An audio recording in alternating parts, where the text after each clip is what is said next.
മസാല വേറൊരു പ്ലേറ്റിലേക്ക് മാറ്റിയെടുക്കാം.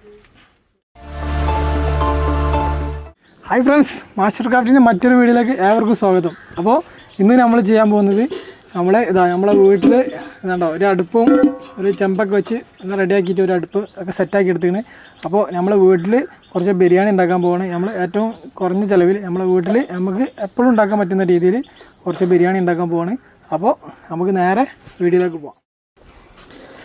ഇപ്പോൾ നമ്മൾ ബിരിയാണിക്ക് വേണ്ടിയിട്ട് അടുപ്പ് കത്തിച്ച് ഇനി ഇതുപോലെ ഒരു ചെമ്പ് വെച്ച് കൊടുക്കാം.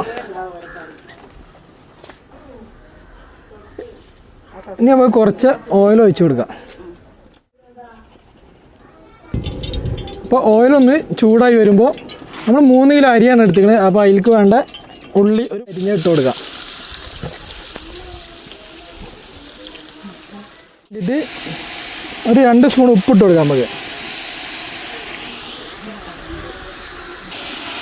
എന്നിട്ട് ഉള്ളി ഒന്ന് നന്നായിട്ട് വാടി വരുന്ന വരെ തീ കത്തിച്ച് കൊടുക്കുക. ഒന്ന് ഇടയ്ക്കൊന്ന് ഇളക്കിക്കൊണ്ടിരിക്കുക. അപ്പോൾ ഇനി തക്കാളി ഇട്ട് കൊടുക്കുക. 1 കിലോ തക്കാളി ഉണ്ട്.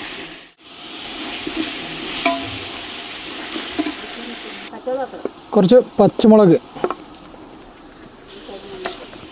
അതെല്ലാം കൂടെ ഒന്ന് നന്നായിട്ട് ഇളക്കി കൊടുക്കുക. ഇപ്പോൾ ഇതൊന്ന് നന്നായിട്ട് വെന്ത് വന്നിട്ടുണ്ട്. അപ്പോൾ നമുക്കൊരു 1.5 സ്പൂണ് ഇഞ്ചി വെളുത്തുള്ളി പേസ്റ്റ് ഇട്ട് കൊടുക്കാം. ഒരു 3/4 ഗ്ലാസ് വെള്ളം ഒഴിച്ച് കൊടുക്കുക. കുറച്ച് ക്യാരറ്റും വേപ്പിൻ്റെ ഇലയും,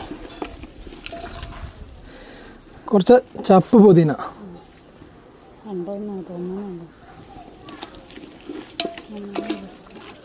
ഒന്ന് നന്നായിട്ട് ഇളക്കിയെടുക്കാം.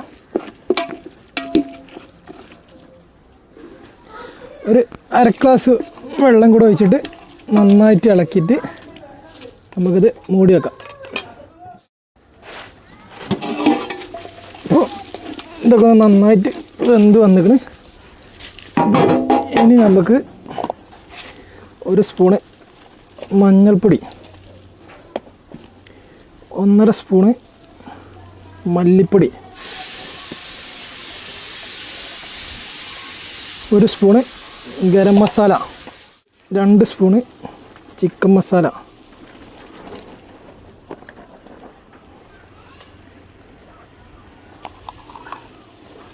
1/2 സ്പൂണ് കുരുമുളക് പൊടി, പിന്നെ കറാമ്പട്ട, ഏലക്കായ, കുറച്ച് ജീരകം, കറാമ്പൂവ്.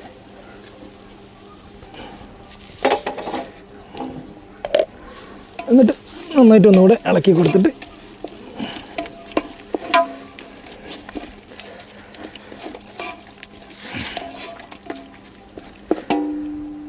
മൂടി വെക്കാം. അപ്പം നമുക്ക് ചിക്കൻ ഇട്ട് കൊടുക്കാം.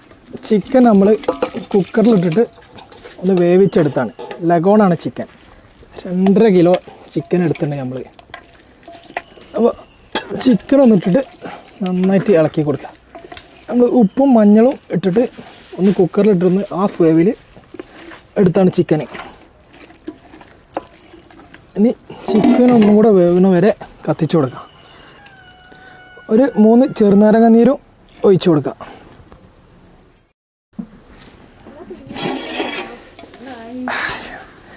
ഇപ്പോൾ നമ്മളെ ഇറച്ചി മസാല നന്നായിട്ട് വെന്ത് വന്നിട്ടുണ്ട്. ഇനി നമുക്ക് ഇത് ഇറക്കി വെക്കാം. എന്നിട്ട് അരി വേവിക്കാനുള്ള വെള്ളം വെക്കാം. നമ്മൾ ഈ ചെമ്പിൽ ഒരു ചെമ്പ് വെള്ളമാണ് വെച്ചിട്ടുള്ളത്.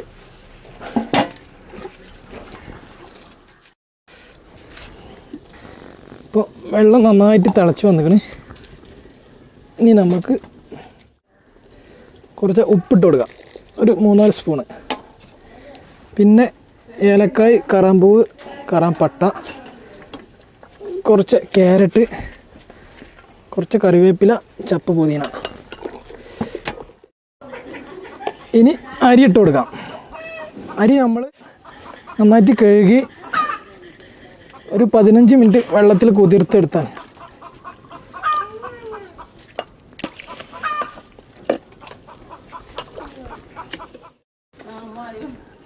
അപ്പോൾ ഇനി നമുക്ക് വേഗം നോക്കാം. ഇപ്പോൾ നമ്മളൊരു 10-15 മിനിറ്റ് തിളപ്പിച്ചു. നമ്മളെ ചോറ് വെന്ത് വന്നിട്ടുണ്ട്. അപ്പോൾ ഇനി നമുക്കിത് ഇറക്കി വെക്കാം. ഇനി നമുക്കിത് ഊറ്റി വേറൊരു പാത്രത്തിലേക്ക് മാറ്റാം.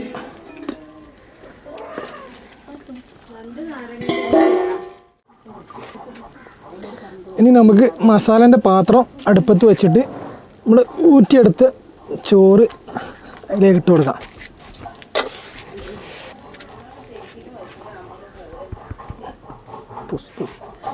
ചപ്പ്, പുതിന, ക്യാരറ്റ് ഇട്ട് കൊടുക്കുക.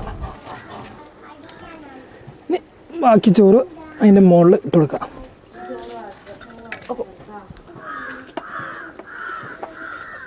ഇനി മുകളിൽ കുറച്ച് സൺഫ്ലവർ ഓയിൽ ഒഴിച്ചു കൊടുക്കുക.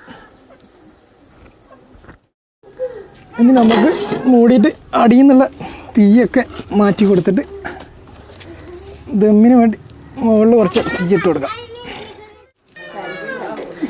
ഇനി നമുക്കൊന്ന് അമർന്നിരിക്കാൻ വേണ്ടി ഒരു കനം കല്ല് എന്തെങ്കിലും വെച്ച് കൊടുക്കാം.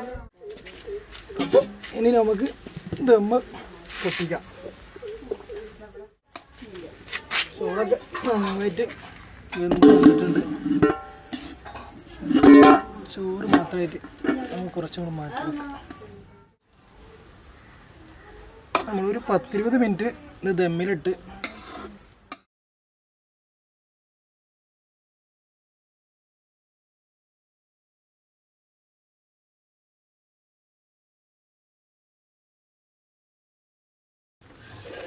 നമുക്ക് മസാല ഒക്കെ വേറെ പാത്രത്തിലേക്ക് മാറ്റി കൊടുക്കാം.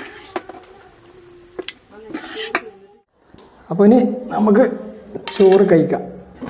നമ്മൾ ചോറിട്ട് ഇനി ഇതിൽ കുറച്ച് മസാല ഇട്ട് കൊടുക്കുക. ഇത്തിരി ചോറിടാം.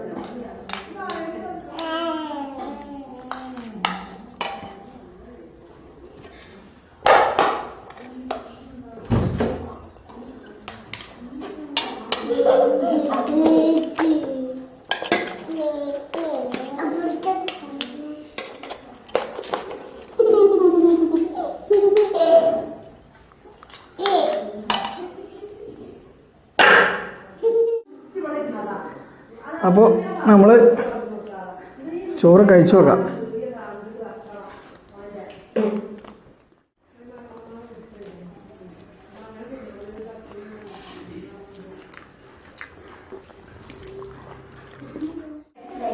അപ്പോൾ നിങ്ങൾക്ക് വീഡിയോ ഇഷ്ടപ്പെട്ടെങ്കിൽ ലൈക്ക് ചെയ്യാം, ഇഷ്ടപ്പെട്ടില്ലെങ്കിൽ ഡിസ്ലൈക്ക് ചെയ്യാം. നിങ്ങളുടെ അഭിപ്രായം കമൻറ്റായി അറിയിക്കാം. നമുക്ക് നല്ലൊരു വീഡിയോ ആയിട്ട് വീണ്ടും കാണാം. അതുവരേക്കും ഗുഡ് ബൈ.